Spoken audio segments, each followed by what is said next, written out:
voyage, tu vois des animaux et que la personne voit des animaux. Donc peux-tu nous parler des fameux animaux de pouvoir? Alors oui, ces animaux de pouvoir, alors on les trouve beaucoup dans les traditions amérindiennes, hein, ces animaux de pouvoir.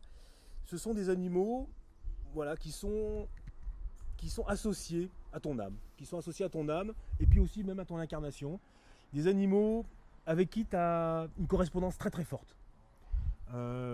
Donc c'est des animaux, donc des fois quand tu n'en as pas conscience, voilà, dans la vie de tous les jours, ben voilà, quand tu le vois cet animal, tu sens qu'il y a un truc, tu les aimes bien, les chevaux, tu les adores, t'es jamais monté dessus, t'en as jamais vu de près parce que c'est pas dans ta vie, mais tu les aimes.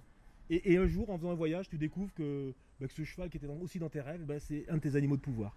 Et c'est vraiment des alliés très puissants parce qu'ils vont t'aider dans les soins, ils vont t'aider. Et puis, dans la vie de tous les jours, tu peux te raccrocher à eux parce que leur qualité, c'est aussi quelque part tes qualités d'humain. Et ils peuvent te donner de la force qui va te manquer, ils peuvent te donner de l'endurance, ils peuvent te donner. Voilà. Et en fonction des personnalités, voilà, il y a différents animaux. Il y a des gens qui sont très associés à la nuit, qui vont avoir des animaux plutôt nocturnes, des animaux très petits, des animaux très joyeux. Dans certaines traditions amérindiennes, on en a plusieurs. Hein, on n'est pas obligé d'avoir un seul. Certains disent qu'ils évoluent dans la vie. Bon, voilà.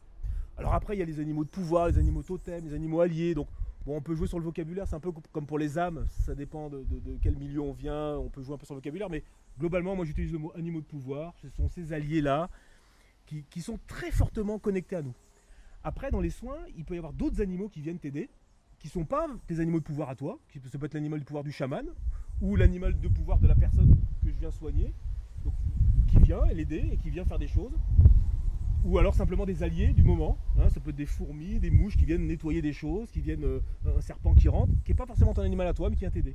Mais ton animal de pouvoir, il est très présent dans ta vie. Tu peux rêver de lui, tu peux devenir cet animal. Dans tes rêves, tu peux être cet aigle, tu peux être ce chat. Mais vraiment, tu découvres des choses sur les animaux qui sont documentées nulle part.